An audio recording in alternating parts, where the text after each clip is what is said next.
Hello everybody and welcome back for another episode of Indie Impressions. My name is Nick and today we're going to be checking out Lethal League by developer Team Reptile. This is a competitive projectile-based fighting game, I guess is probably the best way to describe it. And I should give you the qualifier right off the bat here. I've actually played quite a bit of this game and I've loved every minute of it. It's primarily an online multiplayer game, although you can also play local multiplayer or there's even single player modes, but it's definitely recommended to play this online with some friends. The experience is phenomenal.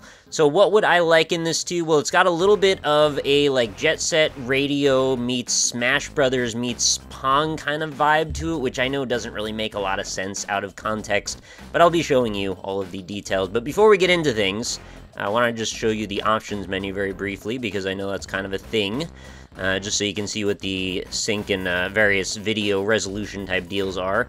So game configuration, we've got screen shake enabled. Doesn't bother me in this particular game. It's actually kind of exciting when you see what goes on. In-game player pause enabled, I guess, so we can stop the game if necessary. Joystick auto bind, I don't actually remember seeing that option last time, so maybe that was added in a patch or something. I assume that means that it'll just figure out how to map to your 360 controller if you use it. Recommended. Definitely want to play this with a controller if you have the option. It works very, very well. These are all your keybinds. Nothing too controversial or strange here, I would think. Audio options, we've got individual sliders for the whole total sound, sound effects, music, voiceover, and mute everything. So I really like the detail there. We can actually really tune things finely. And then for video configuration, we've got full screen mode, as in either bordered or, not bordered. Various resolutions, and VSync. So pretty much everything I could really ask for in terms of general stuff for that. So you'll notice the top mode, like I mentioned, is online. That's definitely the focus here. But there are versus mode where you can play by yourself and add in some bots, or if you'd prefer, you can go and do the challenge mode, which has a variety of things to throw your way to try and get better at the game. There's also a little bit of kind of permanent progression stuff that happens, where as you play more and more, you'll unlock skins for your characters, or really they're more color schemes more than anything. But, that's all good. I haven't even really described what this game is to a very large degree, so why don't we start with how to play, and I will pick one of these very eclectic characters here to demonstrate what's going on.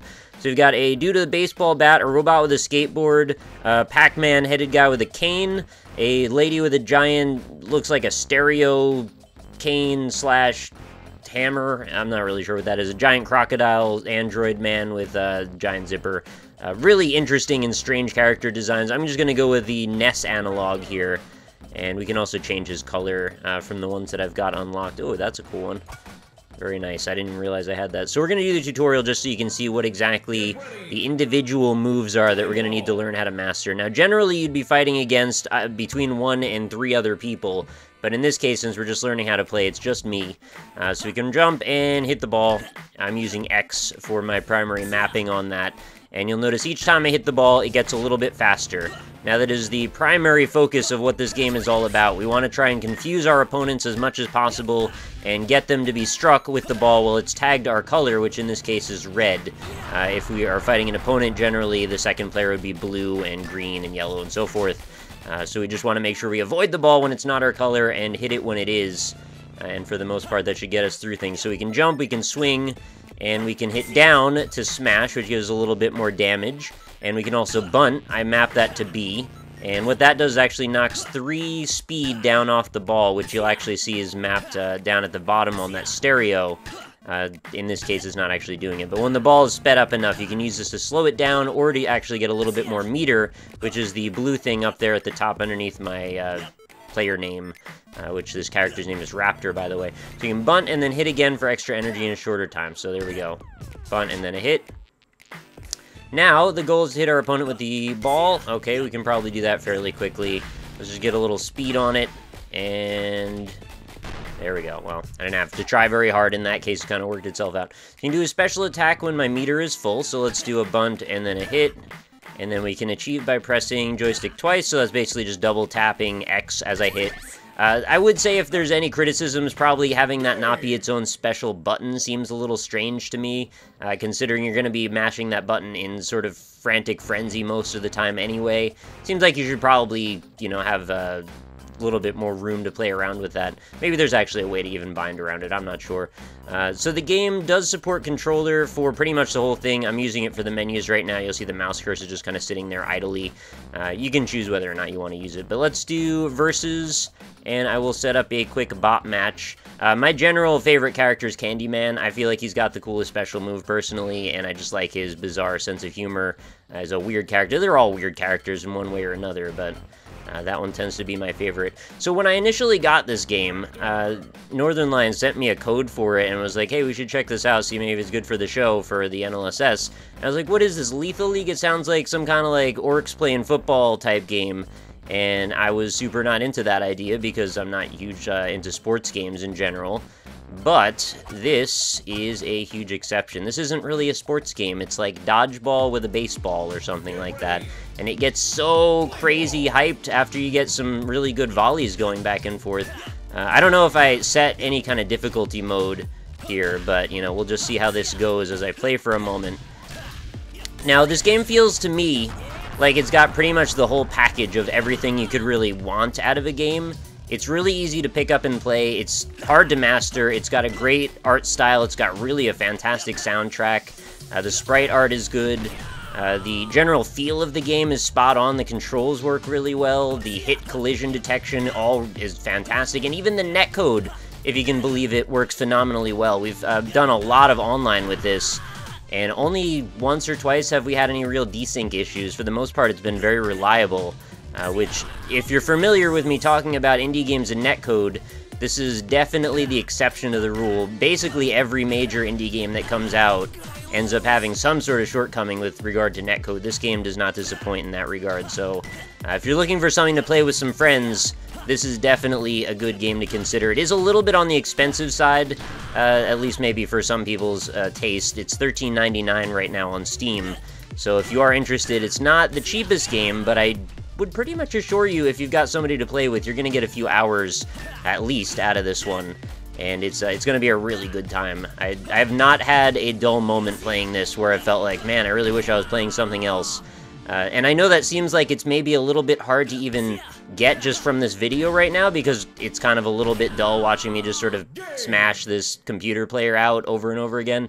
But when you're playing with some friends and you're all chatting at the same time and just having a crazy time smashing each other a lot, it's really, really fun. I'm going to go do back, and we're going to add a third player if we could. How do I do this? Let's add... Well, let's change characters first of all, because I'm playing the same character pretty much every time. And we'll select someone for there, and then we'll add someone for that one, and start up a random stage. I wanted to give you a few different stages possibly, so that's why I'm hitting random, but it seems to be picking the same ones a couple times. There's a few different stages. It's not like there's just one or two. And also, if you were worried about there not being very many characters or anything like that, I don't really think that there's necessary to be more characters, or it's necessary for there to be more characters. They're different enough that it really kind of just works out the balance the way it is. But, you know, if there was ever to be DLC with more characters or an update or anything like that, I certainly wouldn't look past it. I just think for what the game is on offer at the moment, it feels like it's reasonably feature complete. So, you know, that's probably one of the best recommendations that I could give, because, you know, I play a lot of games that are in various states of being finished. This game, right now, I have no reservations recommending it, provided you just like the premise enough, and, you know, you kind of have to like this sort of competitive style gameplay. But when you see some really intense matches, and I recommend, if you haven't watched already, I actually uploaded a video from the NLSS, the VOD from us playing together. It got really intense. When you get into... Oh, that was just awful. When you get into some really wild stuff, you'll see it looks like Dragon Ball Z or something. Like, everybody starts charging up, the screen starts changing colors, sometimes it starts raining or, like, changes the time of day or something like that. It gets completely insane. And I'll go into training mode for a moment in a minute just to show you what that looks like. You can also change some of the parameters if you're interested in having different types of matches. You can set it to timed, or you can set it by stock. There's also a big ball mode, which I believe you might have to unlock. That was my special, by the way. I could grab the ball with my mouth and then throw it again later, which is actually pretty handy. Also, my character, I believe, can run up walls, which is kind of specific to this character as well. But yeah, there's a number of different ways you can play the game. You can also do either free-for-all or team battles. You can do 2v2, 1v3, everybody's free-for-all, whatever you want to do. It's really, you can just customize things to however feels good to you. Really messed him up on that one. So I'm actually winning. I've got 3 stock. Oh, well, that didn't work out very well, apparently. But yeah, just in general, I just love the vibe of this game. It's really intense. It feels really good to play. Just the action of hitting the ball feels substantive. It's got some weight behind it, which when that's like the primary and only functional part of the game that's really worth concerning yourself with, you would want that to feel good, and it certainly does. So no doubts there. And, you know, that kind of also ties into getting you a little bit hyped when you're having a really intense match. You know, you want to be sure that if you're going to get things to be really crazy, it feels really good as the speed gets up and higher and higher and higher. So that's kind of easy playing against the CPU. Why don't we go back and I'll show you when I charge up, like, how wild things can get. Let's go to extra and training, and I guess you can play that either by yourself or with a friend. I'm not entirely sure what you can use training for. I'm going to use Candyman here, my favorite dude. I've got most of his skins unlocked, or his color swaps unlocked. I'll use his inverted one for this. And we'll do another random. Okay, we got the sewers this time. Get ready. You know, the art actually reminds me a little bit of, I know I mentioned Jet Grind Radio before, but also The World Ends With You, a DS game that I'm not sure everybody has necessarily heard of, but it's got a similar feeling to it for some reason. It's kind of in your face and kind of bold, and it's got a little bit of like an urban style. This is my special, by the way. When you double tap X, you can turn your head into the ball, and it'll transport right through the wall, so you can actually use that to misdirect your opponents. And the primary way that you would speed up the ball normally is you want to actually hit it in different directions each time. If you tend to hit it in the same direction over and over again, you're not actually going to end up having much in the way of velocity, which, you know, that's what you want to do. You want to try to misdirect and confuse or just overpower your opponents as best as possible. And the speed meter that, again, is on the stereo at the bottom caps out at 1 million. And I saw what that looked like. It's pretty wild. After about 3,000 or so, though, I'm not sure it necessarily looks much faster, but still, I'm sure that there's more power to it. I mean, look at that. That's wild. That's such a cool, like, anime-style effect. And I do like that blending of art where it feels a little bit like maybe it's urban meets anime. And it's really crisp, too. Like, everything in general, the animations feel great. There's enough little stylistic details to things. Those little puffs of smoke, the overlay or contrail behind my character that shows that, like, we're in insano, crazy mode right now. All that stuff is really good. And it really does set the stage for, like, high production values, which, you know, it's a premium-priced game. I feel like that's probably warranted.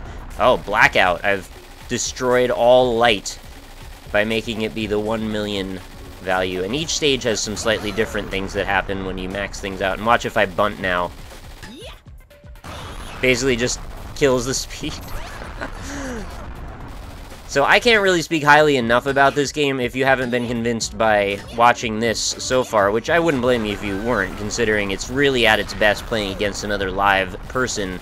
I would recommend go check out some of the other videos, either from my channel or Northern Lion's channel, so you can watch some more of this being played, or, you know, whoever happens to be playing it. I got freaking Alpaca Patrol into this last night, too, just kind of on a whim. I was like, hey, we should check this out, and he liked it in no time as well.